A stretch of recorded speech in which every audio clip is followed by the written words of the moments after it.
Hi, it's Anne. Today I'm sharing my process for painting a blue dragon. It's specifically Dreamfyre from Fire and Blood, if you're familiar with that. Or if you've watched House of the Dragon, it's Helaena Targaryen's dragon. So let's get to it. So the first thing I do is I sketch out my dragon with a mechanical pencil on watercolor paper. And I use a lot of photo references for my dragon positions. A lot of times I go on Pinterest or Google and I'll get some ideas, and I'll kind of change things around and morph it a little bit so that it's not exactly like any of the photos I see. And I saw a position for a dragon like this and I modified it and I modified the wings and then I start painting. This particular dragon is described as blue and silver, so I start off with a cerulean blue that I dilute. First thing I do is I erase bits of the dragon's head, and I started painting. I just took clear water and put it down first so that my paint was a little bit more malleable and I could get a smoother gradient.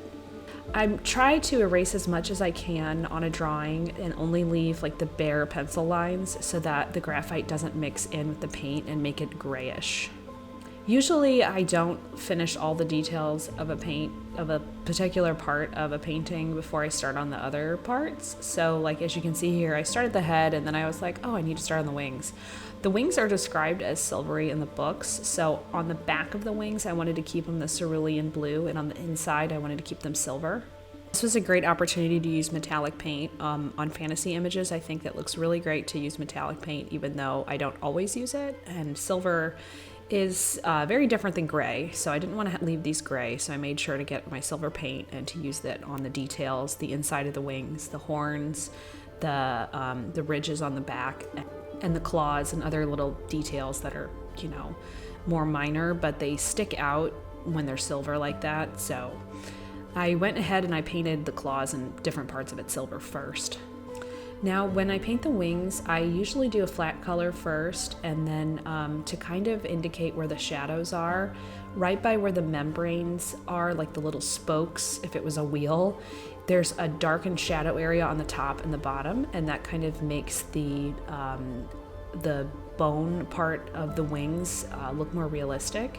So that's one thing I've noticed that I've done with my dragon paintings. I've also noticed, typically with my style, I have it darker on its back and then lighter towards the belly. I've noticed that in nature, a lot of animals, especially predatory animals that fly or swim, they usually tend to have darker coloration on the back and lighter on the belly, so that prey below look up and it more blends in with the sky.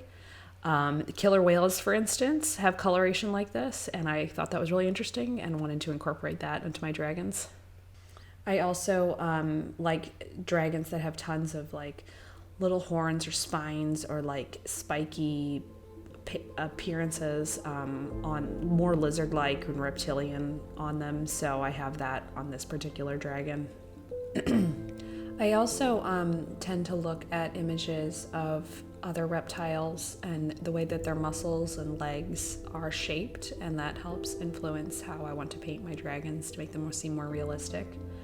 I take a small 000 brush, as you can see here, and I'm drawing all the tiny little details, like the little ridges on the back. And this is where I also get into the wing area, where the musculature is on the wings and the outlines on where the membranes are. And I actually normally don't recommend like outlining a painting, but for this particular one, it seemed necessary to kind of see where the definition is on the wings and the muscles and the other parts of the dragon. This 000 brush is like the workhorse in my whole paintbrush repertoire. And you can see here that I'm doing what I mentioned earlier, painting the dark lines on the top and the bottom of the membrane lines on the wings. And I feel like that makes it look more realistic. Another tip I have is in shadowed areas, instead of mixing black or gray and diluting it and making that like a shadow, mix the opposite color. It'll look more realistic and it'll dull it a little bit. So for this particular cerulean blue that I have a little bit of ultramarine in, I use like cadmium red light, which is more of an orange color, or a similar orange color, just a little bit, and that'll make a nice shadow color.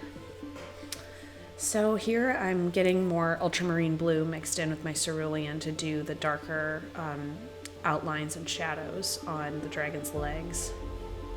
And yeah, so that's kind of just my system, and I just continue on down from the top to the bottom, and usually I go back and forth on different parts of the dragon to fill in some details when other parts of it start to dry. Yeah, so basically I started adding silver to the belly area, and I dilute it so that it kind of blends out a little bit. And the silver isn't very dark, so I have to usually mix it with a little bit of gray or Payne's gray to get a little bit more darkness or a little bit more definition with that color. And if you ever have trouble keeping your hands steady when you're painting really thin lines like this, I recommend either bracing your hand with your other hand or just taking it really slow and shifting the paper around as needed. I have ruined an untold number of pictures by smearing something with my hand, or if I think I'm being really careful trying to outline something and accidentally smudging it. The good news is with watercolor, you can take a brush with a shorter bristles and kind of scrub lightly, very lightly, lift it out with your paper, and then blot it with a paper towel, and then you can go ahead and lift it out so that it's not, a mistake forever. I find that dragon wings are easy to paint if you think of them like cloth, where there's shadows and folds, and if you get a good reference image that show a lot of that definition with shadows, that'll really help you in where everything should go, where all the lines should go, and how it should blend out. I always recommend that if you use a reference photo is make some changes so that it's not a direct copy, unless you're doing some practice, of course, and you want to do a direct copy to see how you can do. You can go ahead and do that, but I always make a lot of changes just in case. Yeah, so then the rest of the outlines are done, and then you can see here, you can see the metallic silver shining. It looks really cool.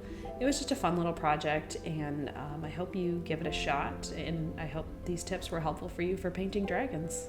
And yeah, go ahead and subscribe. Thank you.